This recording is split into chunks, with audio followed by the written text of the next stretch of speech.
Hello friends, मैं हूं लोकेंद्र सिंह चौहान।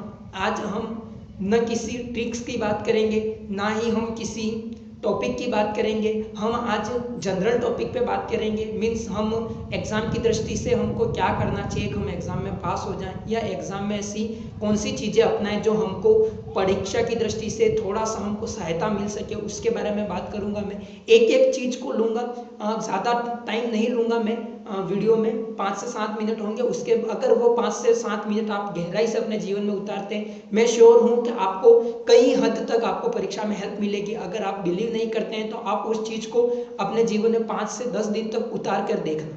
5 से 10 दिन तक आप उसको अप्लाई करना। अगर वो नहीं आता है तो आप बाकायदा आप जैसे स्टडी कर रहे हैं वैसे आप कर सकते हैं। पहली चीज़ होती है, हम किसी टॉपिक को क्या करते हैं कि याद नहीं कर पाते। अब याद नहीं करने का मेन कारण क्या होता है? सबसे पहला कारण होता है हमारा कॉन्फिडेंस लूज होता है, और दूसरा हमारी सीटिंग पावर थोड़ी सी कम होती है। दो चीजें हैं जो हमें टॉपिक को याद नहीं करने देती है।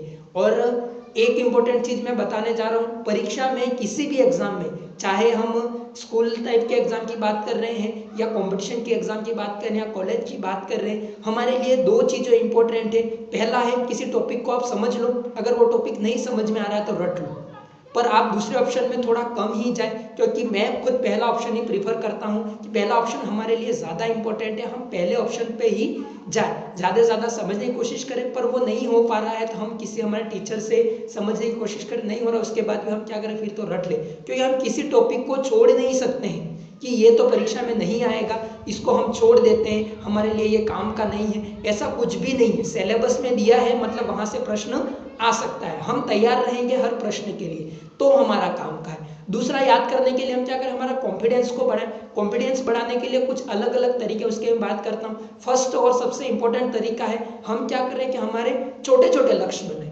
छोटे छोटे लक्ष्य से मैं एग्जाम्पल से बात करूंगा। अगर आपको आकर कोई अचानक से बोले कि भाई चल या चलो आपको 10 किलोमीटर तक दौड़ना है, आपके माइंड में पहले ही माइंड सेट हो जाएगा, यार 10 किलोमीटर तक दौड़ना यार इम्पॉसिबल है, अपन थक जाएंगे।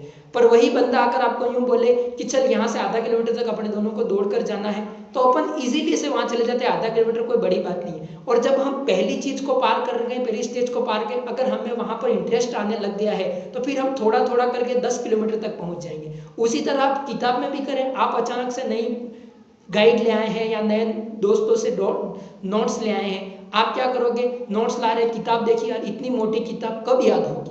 आप इतनी मोटी किताब को क्यों देख रहे हैं? आप उसमें से सिर्फ आप एक टॉपिक लेवे, तो टॉपिक में भी आपको एक पॉइंट लेवे, हमें आज इतना ही पढ़ना है। धीरे धीरे आपका उसके प्रति इंटरेस्ट बढ़ता जाएगा और आप चीजों को क्या करते जाएंगे, याद करते जाएंगे या रिकवर करते जाएंगे। दूसरी बात होती है, हम हमारी क्या करते हैं कि पहले बार किसी ने एग्जाम दे दिए होंगे और उसमें उनका चयन नहीं हुआ होगा, तो हम थोड़ा सा कॉन्फिडेंस लूज करके बैठ जाते हैं कि हम तो पहले इतना करा था, इतनी तैयारी करी थी, फिर भी हमारा चयन नहीं हो पाए। ऐसा कुछ नहीं है। आप उस नाकामयाबी को अपना लेसन बनाए कि उसमें आपकी क्या कमियां रह गई थी। ऐसा नहीं है कि बिना कमी के ही आप रह गए होंगे, कुछ ना कुछ आपने कमी दिखाई होगी, तभी वहां पर आप रह गए होंगे। तो आप क्या करें, अपनी कमियों को ढूंढे और उस कमी को पूरा करें। तीसरी चीज है, आप अपनी उपलब्धियों को याद करें कि हाँ मैंने इतने समय में इस टॉपिक को याद कर लिया था, या मैंने लास्ट टाइम टेस्ट दिया था उसमें 10 आउट ऑफ 10 आए थे मेरे, 10 आउट ऑफ 9 आए थे।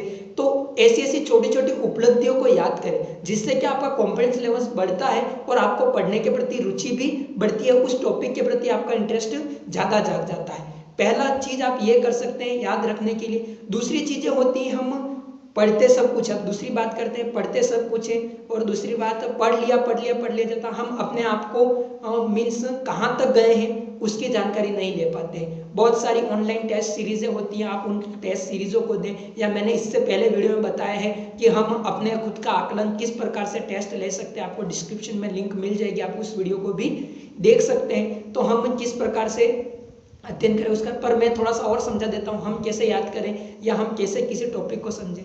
हम क्या करते हैं बेसिकली उसकी बात करता हूँ, या बहुत से स्टूडेंट करते होंगे, जैसे कि हमने व्रत वाला टॉपिक पढ़ा, टॉपिक पढ़ते ही हम क्या करते हैं, उस व्रत से हम क्या कर लेते हैं, टेस्ट ले लेते हैं। टेस्ट हम अपने आप में ही ले लेते हैं, या कोई टेस्ट सीरीज हो वहां से कर लेते हैं। अब उस टॉपिक को हमने अभी जस्ट पढ़ा है और उसका ही हम टेस्ट लेंगे, तो क्या चीज हमने रटी है और क्या चीज हमने समझी है, उसका हम कभी भी दो अलग अलग रूटों में नहीं बांट पाएंगे। हम सारे क्वेश्चन कर लेंगे क्योंकि हमने तुरंत पढ़ा है, पर आप क्या करें, आपने व्रत पढ़ा, उसके बाद आप क्या करें, त्रिभुज पढ़े, और उसके बाद आप व्रत का टेस्ट लें।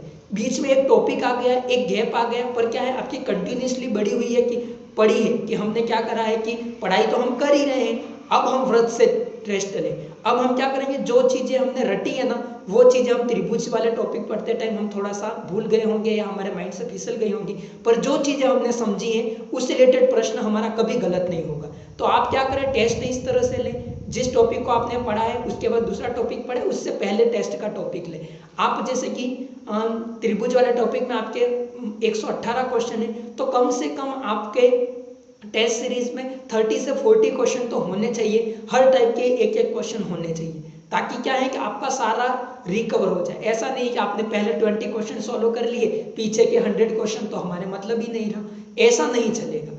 आपको क्या करना पड़ेगा, जो सीरीज में हमको क्वेश्चन दिए हुए हैं सारे सीरीजों के अलग अलग क्वेश्चन बनाएं और उसके बाद हम टेस्ट लें। पर अब मैं बात करता हूँ स्टूडेंट से रिलेटेड। स्टूडेंटों को क्या होता है, हम जब पढ़ने बैठते हैं तो हमारे कुछ क्वेश्चन क्या हो जाते हैं, हमको अच्छे लगने लग जाते हैं, या फिर परीक्षा की दृष्टि से वो प्रश्न हमको इम्पोर्टेंट या कठिन लगते हैं, हम उनका ही टेस्ट लेते हैं, और उस बीच हमारे क्या इजी क्वेश्चन छूट जाते हैं। हम क्या करें, रैंडमली क्वेश्चन अपनाएं।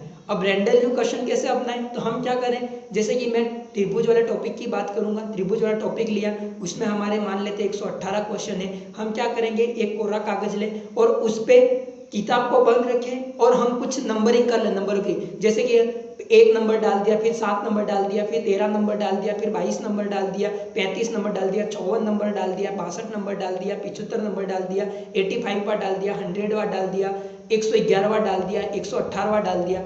अब मुझे भी नहीं पता है कि इन क्वेश्चन नंबरों पर कौन से क्वेश्चन है, और फिर हम उनका टेस्ट लें। इससे क्या हमारा रैंडमली टेस्ट होगा, और उससे क्या हो जाएगा, हमको पता पड़ेगा कि हाँ हमने कुछ कुछ अलग अलग वेरिएशन के क्वेश्चन लिए हैं, जिससे हमको क्वेश्चन हमको आ रहे हैं। अब क्या करेंगे, पहली बार जो टेस्ट लिया उस पेज को हम रख लेंगे। अब दूसरी बार जब टाइम मिले 10 दिन 15 दिन या महीने भर बाद जब टेस्ट ले, तो हम उस सीरीज को हटा दें वहां से, कौन सा वाला, जैसे कि पहला 17 जो मैंने माना था, अब दूसरी बार अब दूसरा ले, पहले दूसरा ले ले, फिर 16वां ले ले, फिर 23वां ले ले। इस तरह से एक समय ऐसा आएगा, परीक्षा की दृष्टि से पहले हमारे जितने टॉपिक है सारे क्वेश्चन हमारे रिवाइज हो जाएंगे, और हमारा सारा टॉपिक या कंटेंट हमारा क्या हो जाएगा, क्लियर हो जाएगा। वीडियो अच्छी लगी हो, आप वीडियो को शेयर करें एवं सब्सक्राइब करें, और इसी तरह हमारे वीडियो से जुड़ते रहें। पढ़ाई से रिलेटेड बात हर वीडियो में होती जाएगी, और वीडियो पर अगर आप नए हैं तो वीडियो को सब्सक्राइब करें और बेल आइकन को दबा दें, जिससे आपको वीडियो नया आते ही आपको नोटिफिकेशन मिल जाएगा। Thank you all of you.